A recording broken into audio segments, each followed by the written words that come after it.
You've seen the ads. For-profit colleges often promise credit for life experience and offer convenient online classes. Students are flocking to them. Enrollment in them is up 225% over 10 years to more than 1.8 million students. But some claim the for-profits saddle students with huge debts and do little to get them jobs. Today, the federal government announced it's cracking down. Here's Chief Investigative Correspondent Armen Keteyian.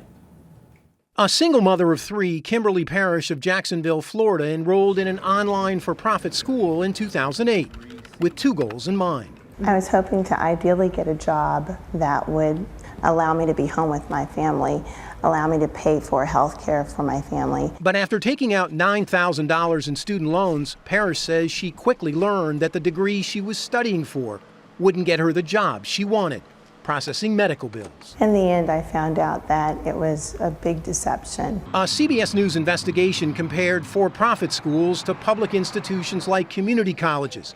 We looked at how likely graduates are to pass their licensing exams for jobs like nursing and veterinary technicians. We surveyed 9 exams in 5 states, and in each the results were the same. Students at for-profit schools were less likely to pass the state licensing exam in their field than students who attended a public institution, even though they were paying on average about 5 times more in tuition. In choosing to enroll in a for-profit college, these students typically go deeply in debt. Last summer, this Senate report criticized abusive recruiting practices and high rates of student loan defaults. Students at for-profit schools make up only 12% of all higher ed students, but 46% of student loan defaults. Today's crackdown by the Department of Education includes new rules requiring for-profits to better prepare students for the job market.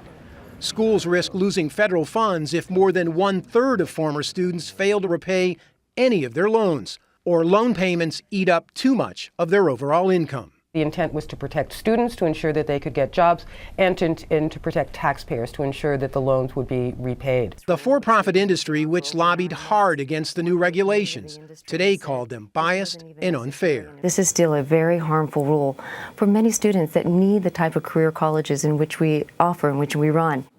The new regulations go into effect next year, but there's likely to be a huge fight in Congress over their funding. Harry? Armen Keteyian, thanks.